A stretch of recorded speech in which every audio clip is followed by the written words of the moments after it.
Hello, this is Reverend Dore Jacques Patlian bringing you Religious Science, which is the teaching of the science of mind from Sarasota, Florida. Today, Living the Christ Mind, Part 1.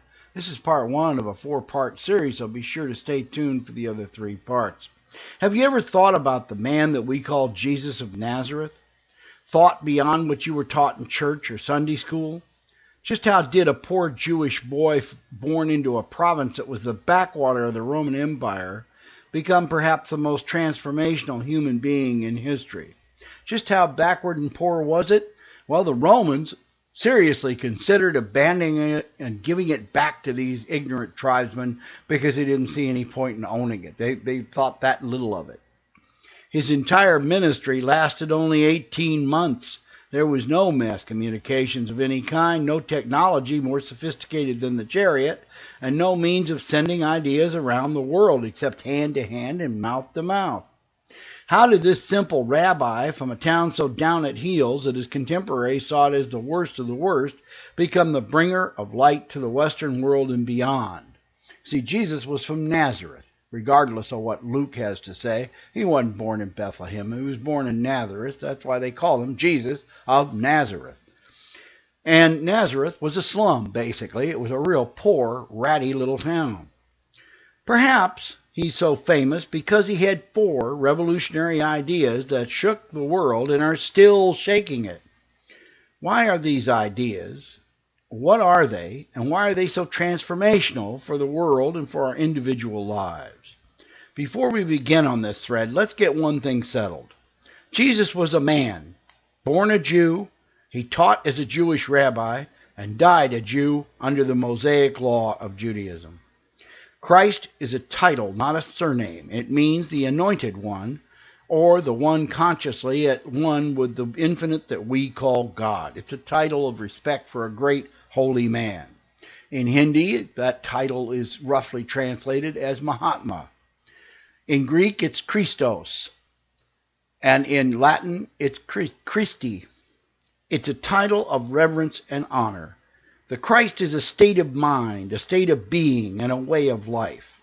It's the state of mind that Jesus possessed. Thus the title of respect, the Christ. Okay, what does this mean for you and I? The Christ is important because we can live in the same state of mind that enabled Jesus to transform lives, to heal the sick, and to become the light of the world. It was not that he was a god or used magic.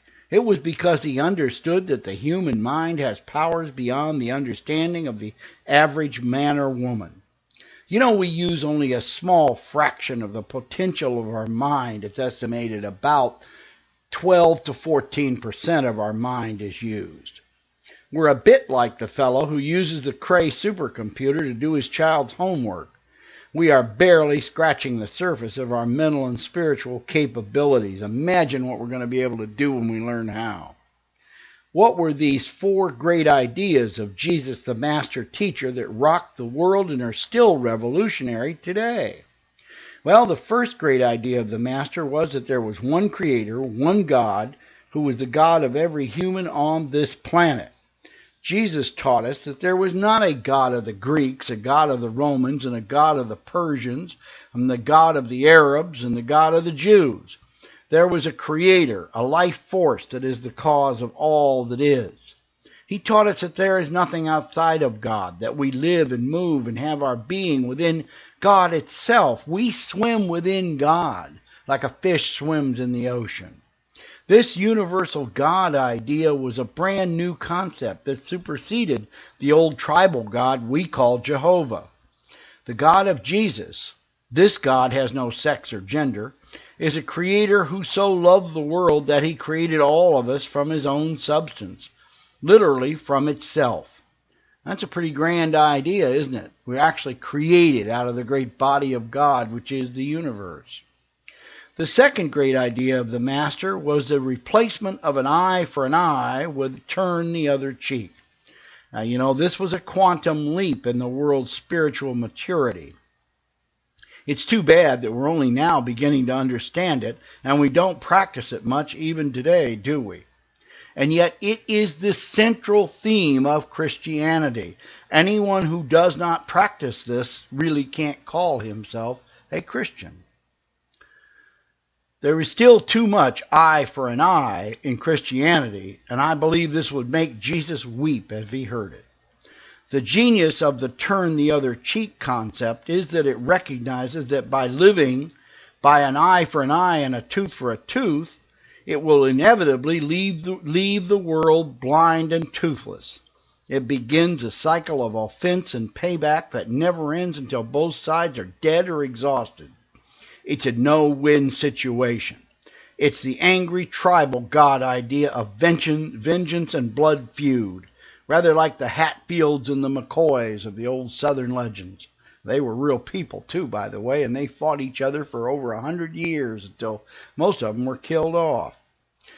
That's what eye for an eye brings. When you turn the other cheek and get slapped, it hurts, and it takes great courage to follow this path. It's not easy to stand there and let someone abuse you. But you have just defeated your adversary morally and mentally. Your adversary looks like a bully and a thug, and you come out looking like a sage or spiritual master. Your cheek will heal, but you'll win.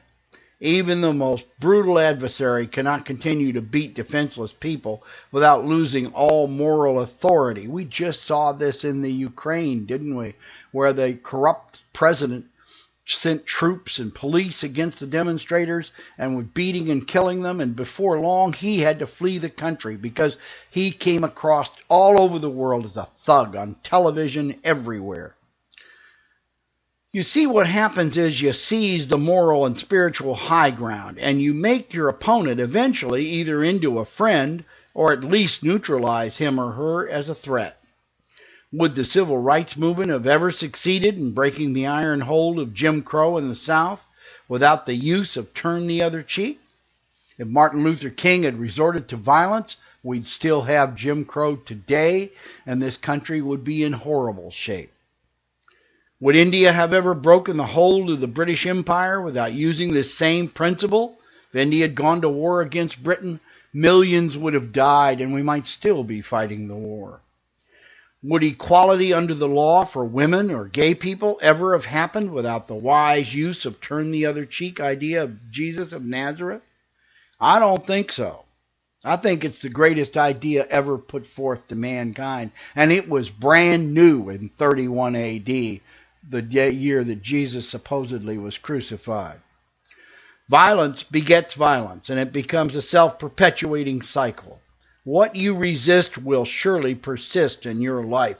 The more you push against something, the more you get to push against it, because it doesn't go away as long as you resist it.